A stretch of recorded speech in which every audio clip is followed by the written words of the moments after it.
My name is Buckland and I facilitate this. I'm a career management expert. I work globally and my Tuesdays at 2 is to educate you on various topics. I'm looking forward to sharing this week's topic of Tuesdays at 2. The title is The Panel Interview. How do I engage the panel? Let's just talk a little bit of precursor about an interview. Yes, it's human nature that you are going to get nervous. That's a fact of life. I've conducted lots of interviews and I've been on the other end of interviews. I still get nervous. We all get nervous, but try to keep those nerves down, to keep them to a minimum. To help you with your nerves, let's put this in perspective, exactly what an interview is. Basically, it's a conversation, a dialogue between either one-on-one, or in this case, what we're talking about today, one person, the candidate, the potential employee, and a panel of interviewers. It's a conversation just to see whether you are a fit. Today they have lots of market, so an interview can be extended because they want to make sure, and it costs them a lot of money to hire people, so they want to make sure that you are the number one candidate. So it's a conversation between one or a group of people and you, the candidate. It's also, this is what I want to express, it's also a two-way street. It's not just them asking you questions. You, as the candidate, as the interviewee, you need to ask them questions too. So make it a two-way conversation. Two-way conversation. Basically, it's a meeting of the minds, just to see whether you are the perfect candidate, that you fit that criteria, that job criteria, and whether you will fit neatly into their corporate culture. So what I want to extend today is I want to give you 9 topics that I want you to take on board as you embark on an interview.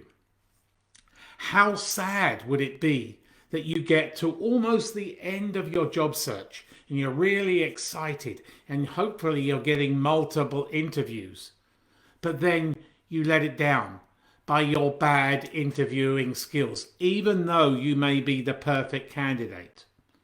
So look at it this way. Calm your nerves. Take a deep breath as you enter the interview, whether it be in person, which I doubt will come for a little while, or whether it be online. Make sure also that you know that platform, whether it be Zoom, WebEx, Teams, Skype, or whatever. Make sure you know that platform inside out. So take a deep breath. We hire energetic, excited people. We don't hire docile people thinking, oh my gosh, another interview. We want you to win. I want you to win that interview. So enter with a powerful introduction. Make sure you have a very dynamic, a very persuasive, a very resonating interview or infomercial as you start and embark on that interview, that conversational journey, which can last anything between 20 minutes and, believe it or not, in executive interviews, up to 2 hours. Also be sure that you have a glass of water, because yes, you're getting excited and you're expressing yourself. You need a thirst quencher. So, a powerful introduction. Also, inflect your voice up and down. Don't keep it the same monotone voice, because we don't hire people like that. We hire people who are energetic, who can portray but they want that job. Keep your arms within a distance. You've just seen my hands go above my head. Try and keep them just below, although it's difficult on Zoom or any virtual communications to really express your body language. Far more difficult on a virtual communications than it is in person. So inflect your voice. Be excited. Be engaged, because you want to get them excited. Your idea, your mission throughout this interview is to win. You are all a winner. You wouldn't have been called for this interview had they not thought you were a winner. So, show excitement, exude warmth, really embrace them, really pull them in, and want them to ask more questions, want them to engage, because it's a two-way street. You engage them, they'll engage you. So show your innate interest in this particular job. Hopefully you've done a lot of research, not just in the position, but in the company. You know its history, you know its product line, you know its service offering. You maybe know what's ahead in the future, whether it's going IPO or whether they've got some new product launches or something coming down the line. The more research you do, the more armed you are, and the more confident you are here. You need to exude that confidence. So, just a little tip. Before you go into the interview, ask the person who's interviewing or the assistant, HR assistant, for the names of the panelists on the interview panel. Google them. Find out a lot more about them. You never know. You might have worked with them 20, 25 years ago, or they may have gone to the same university. You may be a year or two out, but there's also a conversation, dialogue point. So make sure you Google your interviewer or interviewers. That's very, very important, because you're building rapport. If you can ask them questions, say, oh, I noticed, Joe, that we went to the same university. You did your Bachelor of Arts. I did my Bachelor of Finance. There is a conversation. There's a warmth. You're heating this conversation up because you want to exit hot. So think of it that way. Google your interviewers and research that company. Good posture next. Good posture. I'm sitting upright. You could have a cushion behind you. There's various ways. Don't slouch. Don't look like this, disenchanted or miserable or whatever. You need to have a good posture. So I'm sitting on a tall, almost like a bar stool, which makes me feel important, which excites me when I get in this seat. So make sure you have a good posture. Make sure you wear the appropriate attire. Just because a lot of the interviews, or the bulk of the interviews, are held on virtual communications tools now, don't just slouch and don't down dress. If it's a very important job, dress in the suit. Why not? I'd love to get in a suit. Perhaps next week I will get in my suit to present to you guys. Whatever you feel is comfortable. But please, do yourself a favor. Show a lot of interest. Intrigue them. Seduce them into wanting to pick up the phone, call with that job offer. Eye contact. Now, I'm terrible at this myself. It's taken me a long time to speaking in I'm a public speaker. I can speak before 2,000 or 3,000, 400 people quite confidently, but speaking in front of one lens shakes me out. But don't be confident. Practice with the interviews with your friends, your family, or whatever. But eye contact is very important. So, Amazon, you can buy stickers. Smile. You're on camera. For very reasonable investment, you can go and buy these. So on all my different platforms, I have several different little Zoom or meeting rooms where I go, depending on where I'm doing, who I'm speaking. This is going to be my LinkedIn Live platform where I'm sitting right now. I have another one over there. It's far more relaxed.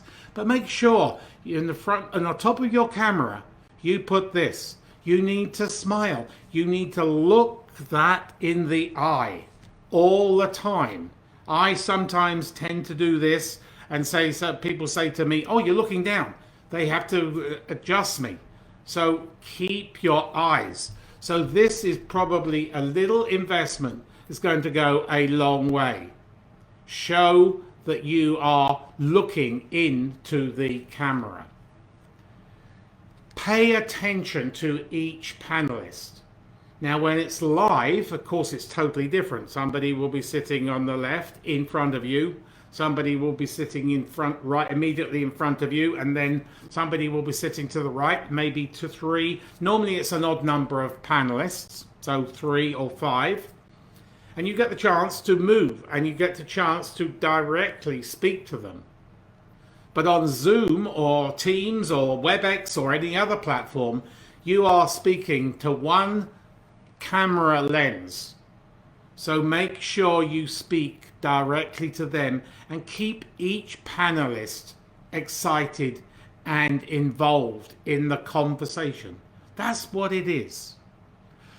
Next one is paraphrase the questions. So don't just immediately answer, just like that, the questions. Take a deep breath. Think about the question that's been asked of you, and then paraphrase that question, and then answer that question.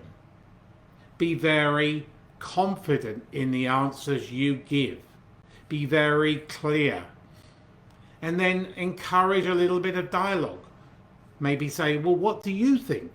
And then you're encouraging conversation from the interview panel. So these little tricks can help you boost your confidence, boost your appearance in front of that one lens or a team of people. So paraphrase your questions. As I said in the introduction, an interview is not a one-way street. It's a two-way street. You need to come to that interview prepared to ask questions. What will those questions be? Well, the simple ones are, I'm ambitious. Where do you see me in a year's time? Where do you see me in 2 years' time? Or ask questions about the corporate culture. You go into this conversation, this interview, this dialogue between people who are going to make that decision, the final decision. They can make, you're gone, or they can say, Mr. Buckland, we have an offer for you. May I see your references? That's what you want. So make sure you understand the culture. I would suggest that prior to the interview, good few days prior to the interview, because you're going to get a little lead in, you connect with other people in that company on LinkedIn and ask them, question them about the corporate culture. Here again, the more armed you are, the more confident you will be. You want to be confident going in, during, and going out. So finally, let's wrap this one up. Thank the interviewers. You need to thank the interviewers for their time. I bet I'm speaking to human resource leaders. They don't like interviewing. It's just a part of their job. But thank them for their time. And here is a tip and a trick. Follow that interview up. As soon as it's ramped down, you've closed that computer off. You've said goodbye to them. You wave them just smartly. Goodbye. Go and put pen to paper and write out, hand write thank you notes. You can buy some amazing thank you notes off the internet online today. So make an investment, another little investment, in getting some really nice thank you notes and mailing them, sending them, posting them, whatever you want to say, that day, and get it in their hands, hopefully within 2 days, while you're hot in their mind. So I'm going to wrap this up by saying, have fun in an interview. How many people have told you, well, have fun in an interview? I don't think interviews fun. Make it fun. And look at it this way. The more interviews you have, the closer you are to a job offer and sitting in the seat of that company where you want to go and work and you've applied for. This is a topic I really like. Interviewing, you are so close. You are that way close from getting the job offer. And then your job search will be over, but not, if you've been following me on Tuesdays at 2, not your career management. Because my philosophy as an executive career management practitioner is the day you land your job is the day to start your next job search on Facebook. If you haven't got any other questions, I'm going to wrap it up. I'm going to tell you next week I am gainfully employed and not active on social media. You need to be active on social media. So thanks for joining me at Tuesdays at 2 today. It's been fun. Hopefully those people who see this on the replay will get a lot of benefit, just like Lauren and a few others who've been live online today. I, as a career management expert, love to share my knowledge with you. I am opening dialogue with you every Tuesday. So be here next Tuesday when we will have some more fun and smile.